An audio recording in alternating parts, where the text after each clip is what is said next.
Hi there! Today we'll be working on the Boho Bobble bag. I am very excited to get started. The first thing I'll be showing you is how to prepare your zipper. To prepare our zipper, we are going to use the fine pointed Sharpie to mark where we're going to place our stitches. You don't have to do this, you can freehand it. I find this helpful so that I don't have some stitches that are bigger or smaller than others. So you'll need 32 surface slip stitches on each side of your zipper, and then one stitch connecting the two sides of the zipper tape on each end. So total you'll need 34 dots starting right past the zipper and right before the metal piece here at the end. So I'm going to go ahead and show you where it should be. It should be about midway through the zipper tape.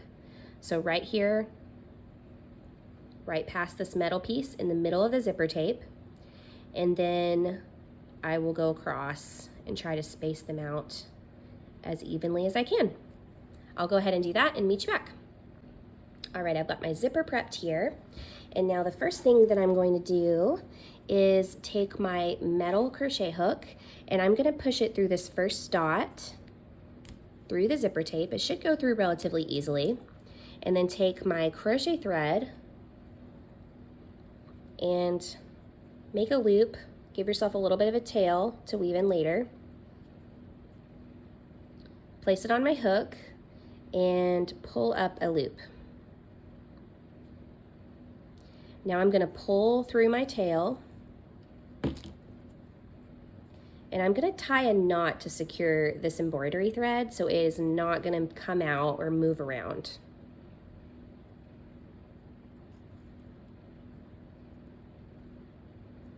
And it's okay if it pulls your zipper tape a little bit.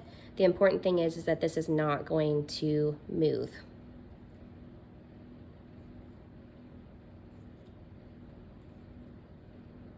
Okay. And you can move that knot to where it's right up here at the top. Now I will place my hook back into that same space again and yarn over and pull up a loop. There we go. Okay, and now I'm ready to start my surface slip stitches. One of the most important things about the surface slip stitch method is making sure that you pull up on your loop before you do your next stitch. If you don't, then your stitches are going to be really tight and it's going to pull your zipper. You want it to lay as flat as possible. So you will pull up on the loop on your hook, insert your hook into the next dot, yarn over, and pull up a loop, and pull up on that loop as well, and pull it through the first one. And then here you can tighten it a bit if it's too loose. And it should look something like that, your first one. So let's do that one more time. I'll pull up a bit, find my next dot, yarn over, pull up a loop, pull up just slightly, and pull it through the loop on my hook. And you should start to see these slip stitches forming along the zipper tape. This might take a little bit of practice, that's okay. Just try to make sure that your zipper is not bunching up, because if you move forward with a bunching zipper, it will stay that way. So I will go ahead and do these slip stitches and meet you back. I've done my last surface slip stitch of this side, and as you can see, it's got a little bit of wrinkling here, but there's no big bumps that are pulling. So it's okay if it wrinkles a little bit, but if it lays flat, then you will be good to go. So I'm here at the end. I'm going to show you how to connect the two sides. So I'm going to take my loop and pull up a little bit more than I have been for these other stitches. Insert my hook into the dot across from it and pull up a loop. There we go. And then pull through the loop on my hook. And for this one, you want to pull it a little bit tight and then I'll continue down the other side to the other end and then do the same across here. And you want this to be pretty close to the zipper end so that you don't have a hole, but not so close that the zipper can't close all the way. So go ahead and finish your surface slip stitches and I will meet you at the end. I've made it to the end here, and now I'm ready to snip off the excess, and then I'll pull through the loop on my hook. And then you can actually use the other tail to tie a knot and secure it.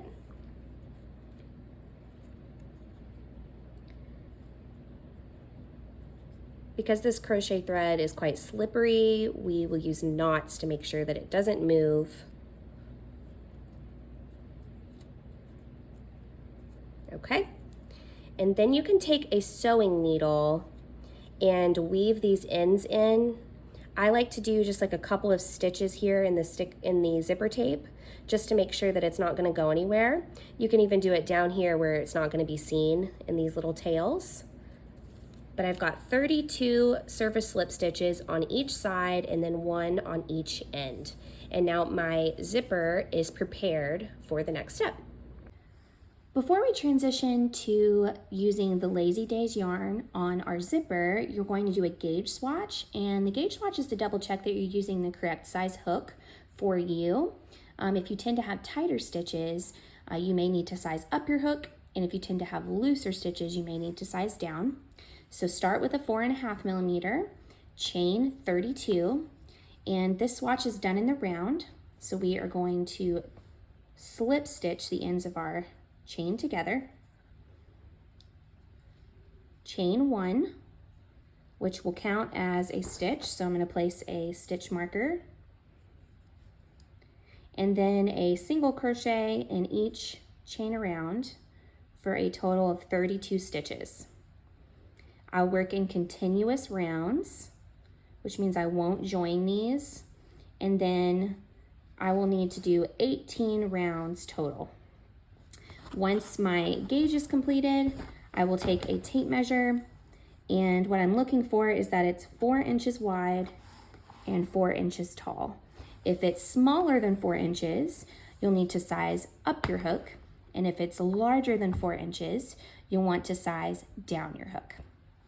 When you're done, this should look somewhat like a cup cozy. And if you're using 1 skein of yarn for this project, be sure to frog this before you get started. Now we're ready to bring in our Lion Brand yarn or substitute and our 4.5 millimeter hook. We're going to start down here on the metal end of our zipper where we started our surface slip stitches. And I will set up a loop here of my yarn. I'm going to take my hook and place it underneath the first slip stitch I created right next to the end metal piece here. Take my loop, place it on my hook, and pull up that loop. Now I'll take my yarn that's attached and chain 1. And in the same slip stitch, I'm going to single crochet 2 times. And these should be a bit tight so that they are nice and secure. But if you're having trouble getting up underneath them, your slip stitches might be too close together. It is okay for them to be tight though, because then it gives a better look at the end. Okay, so I've got my 2 single crochets in the first one, and in the next 30 slip stitches, I will place 1 single crochet to the end of the zipper.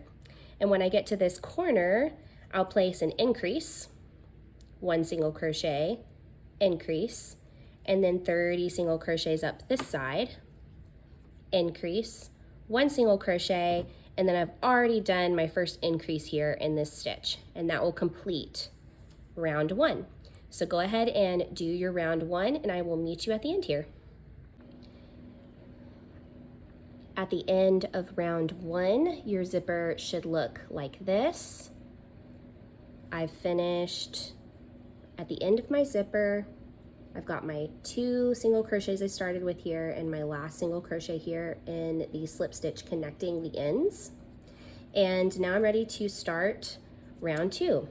So I will place a single crochet in the first single crochet of the first row. And before I go any further, I am going to place a stitch marker, and I'll do this in each row after this because we will not be connecting our rows with slip stitches. We'll be doing continuous rows, so this will help us know when we've reached the end of our row. So the only difference between round 1 and round 2 is that there are only 2 increases, 1 on each end of your zipper.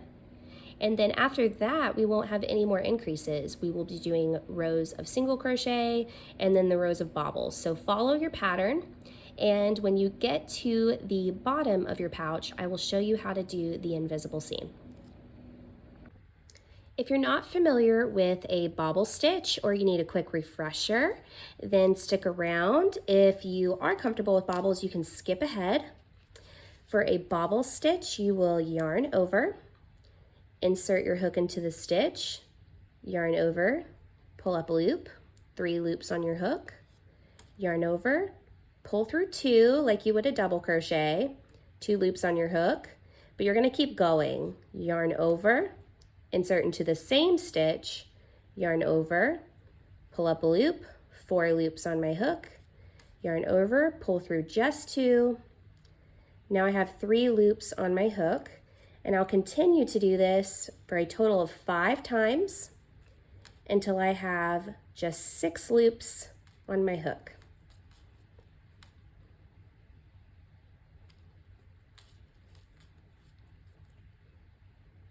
One, 2, 3, 4, 5, 6.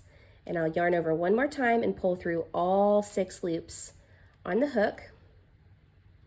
So that is the bobble stitch. And then in the next stitch is the single crochet, and when you do that single crochet, you're going to push that bobble forward with your finger and then tighten it down.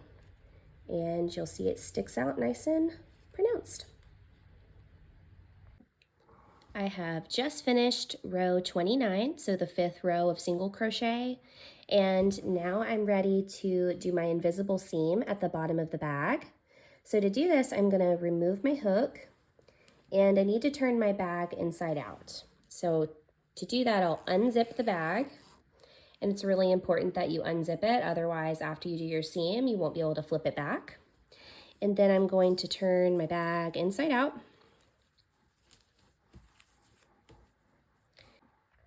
Okay, now that my pouch is turned inside out and my last stitch is on the right side on top, and the stitch marker should be right next to it, I can work my invisible seam across. So instead of continuing to work around, I'm going to work back across the side that I just finished.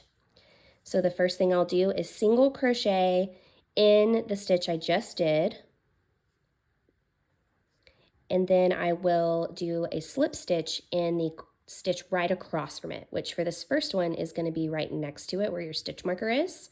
But as you work across, it'll be single crochet, slip stitch, single crochet, slip stitch, all the way across. So I'll remove my stitch marker, insert my hook into that stitch right next to it, and do a slip stitch. And then I'll go into the next stitch and do a single crochet. And then I will go into the next stitch across from it. And you'll continue to do this all the way across. Now note, once you get to the point where they are right next to each other, you'll do your single crochet, and you'll want to make sure you're inserting your hook into this stitch from the back, not the front. So it'll be through the back like this, and then doing the slip stitch, otherwise your yarn will get all tangled. So do the single crochet and then the slip stitch in the stitch across from it. You should have 36 single crochets and 36 slip stitches total. So work your way across, tie off, and weave in your ends. If your project is laying kind of funny or twisting, you can block this project. I recommend damp blocking, so you'll just lightly spray it with water, fabric softener, and place a book on it or pin it down for it to dry. For the zipper pull, I took some scrap yarn and I folded it in half, and I put the loop through my zipper pull, and then I'll pull the ends of my yarn through that. And now I can add a bead or charm or whatever I want, and then knot it off at the bottom. And there you have it. You've got your no-sew zipper pouches. Enjoy.